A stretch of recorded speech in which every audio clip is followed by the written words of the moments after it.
Assalamualaikum warahmatullahi wabarakatuh. Perkenalkan, nama saya Sri Maulina Otolua dengan NIM 4334200003 dari jurusan Fisika Program Studi Pendidikan IPA Universitas Negeri Gorontalo. Saya sekarang berada di salah satu sungai di Gorontalo, yaitu Sungai Boneh. Saya akan menjelaskan mengenai ekologi yang mencangkup tentang populasi, komunitas, ekosistem, perilaku, serta adaptasi. Yang pertama, saya akan menjelaskan mengenai ekologi. Ekologi terdiri dari dua kata yang berasal dari bahasa Yunani, yaitu oikos artinya rumah atau tempat hidup, dan logos artinya ilmu. Jadi, ekologi adalah ilmu yang mempelajari interaksi antar makhluk hidup ataupun dengan lingkungannya yang saling mempengaruhi satu sama lain. Yang kedua, mengenai populasi. Konsep dari populasi itu sendiri adalah suatu kelompok atau kumpulan individu makhluk hidup dengan spesies yang sama yang hidup di suatu wilayah yang sama dalam kurun waktu yang sama pula. Contoh dari populasi misalnya populasi burung. Dinamika populasi. Dinamika populasi merupakan ilmu yang mempelajari pertumbuhan serta pengaturan suatu populasi, di mana densitas suatu populasi merupakan suatu nilai yang dinamis karena berkaitan dengan pertambahan atau pengurangan jumlah individu di dalam populasi tersebut. Bertambahnya jumlah individu dipengaruhi oleh angka kelahiran dan angka imigrasi, sedangkan penurunan jumlah individu dipengaruhi oleh angka kematian serta angka imigrasi. Pola penyebaran populasi. Pola penyebaran merupakan salah satu bentuk pertahanan hidup dari serangan predator dan iklim. Terdapat 3 pola penyebaran yang umum dilakukan, yaitu mengelompok, merata, dan acak. Penyebaran populasi di dalam suatu ekosistem dapat terjadi melalui 3 pola, yaitu emigrasi, ialah pergerakan individu keluar dari populasinya ke tempat lainnya dan tinggal secara permanen. Kedua, imigrasi, yaitu pergerakan individu dari suatu daerah populasi lainnya dan tinggal secara permanen. Yang terakhir adalah imigrasi, yaitu pergerakan secara dua arah suatu individu dari suatu daerah populasi ke daerah populasi lainnya secara periodik. Selanjutnya mengenai komunitas. Konsep dari komunitas itu sendiri ialah kumpulan dari berbagai populasi yang hidup pada suatu waktu dan daerah tertentu yang saling berinteraksi dan mempengaruhi satu sama lain. Komunitas memiliki derajat keterpaduan yang lebih kompleks bila dibandingkan dengan individu dan populasi. Pola komunitas sendiri terbagi menjadi 8, yaitu pola stratifikasi atau pelapisan tegak, pola-pola zonasi atau pemisahan ke arah mendatar, pola-pola kegiatan atau periodisitas, pola-pola jaring-jaring atau organisasi jaringan kerja di dalam rantai pangan, pola reproduktif, pola-pola sosial, pola-pola koaktif atau diakibatkan oleh persaingan antibiosis, mutualisme, dan sebagainya. Yang terakhir ialah pola-pola stokastik. Contoh dari komunitas yang terdapat dalam ekosistem sungai misalnya komunitas sungai yang terdiri atas populasi ikan, populasi udang, populasi serangga air, populasi pohon pisang, populasi burung, serta populasi lumut dan lain-lain. Yang pertama, netral, yaitu hubungan tidak saling mengganggu antara organisme dalam habitat yang sama. Contoh, lumut dan teratai. Kedua, kompetisi, yaitu merupakan interaksi antar populasi di mana terjadi persaingan untuk mendapatkan apa yang diperlukan.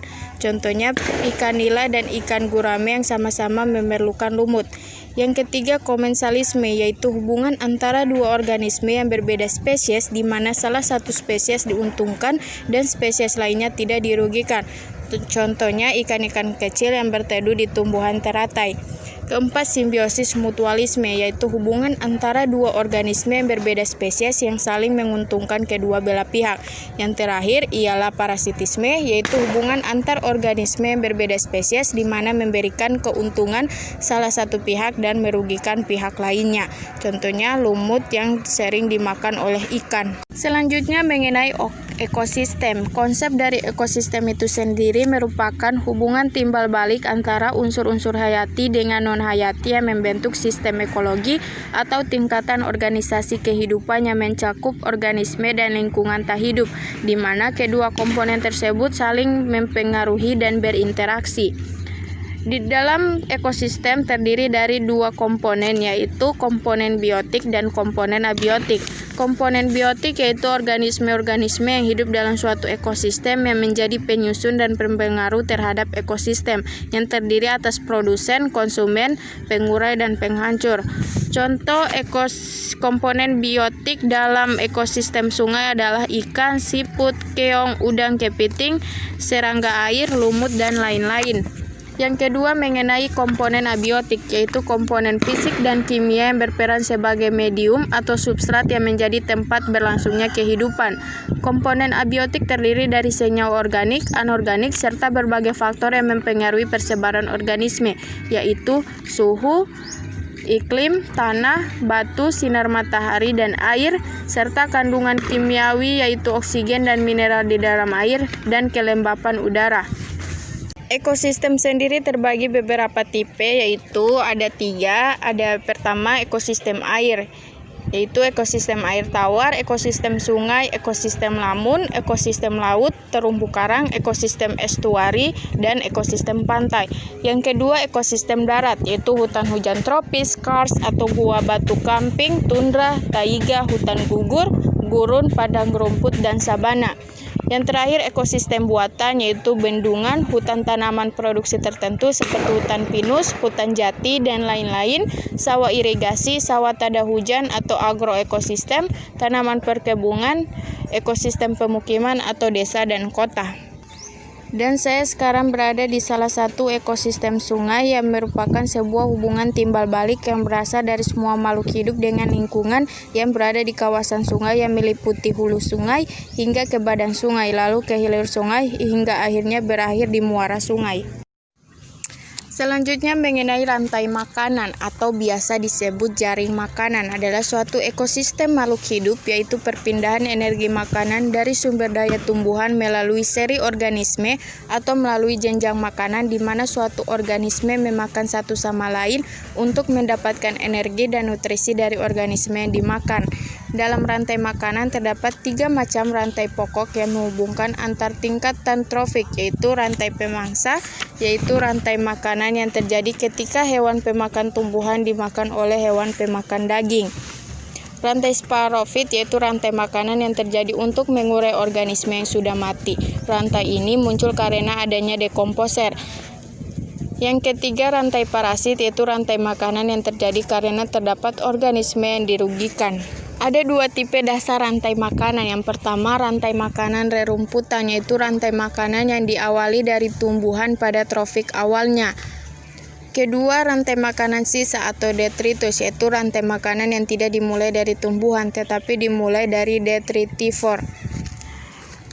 Selanjutnya mengenai jaring-jaring makanan adalah gabungan dari rantai-rantai makanan yang berhubungan dikombinasikan atau digabung yang tumpang tindih dalam ekosistem.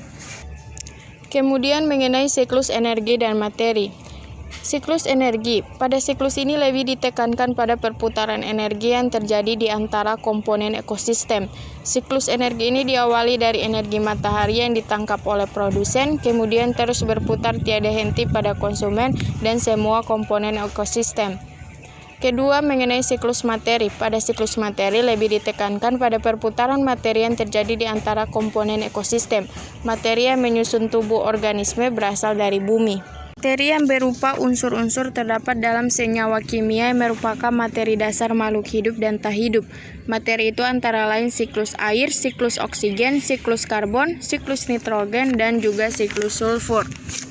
Selanjutnya mengenai perilaku dan adaptasi. Pertama, pengertian dari perilaku itu sendiri merupakan bagian yang penting dari penyesuaian makhluk hidup terhadap lingkungannya. Perilaku ini melibatkan juga saraf, fisiologi, dan ekologi hewan tersebut. Perilaku terbagi menjadi 2 macam, yaitu perilaku bawaan dan perilaku terajar. Perilaku bawaan bereaksi terhadap stimulus dengan bergerak secara otomatis langsung mendekati atau menjauh dari atau pada sudut tertentu terhadapnya. Sedangkan perilaku terajar adalah perilaku yang lebih kurang diperoleh atau dimodifikasi secara permanen sebagai akibat pengalaman individu.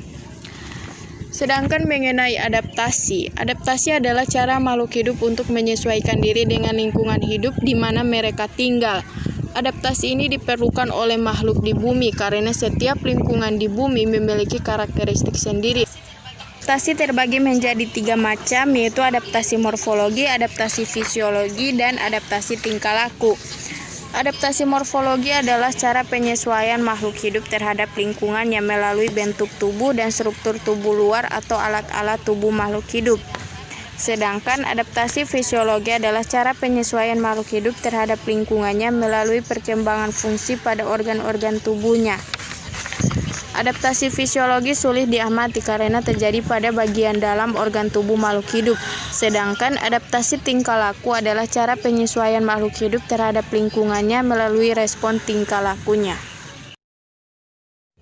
Demikian dari saya mengenai ekosistem sungai. Wassalamualaikum warahmatullahi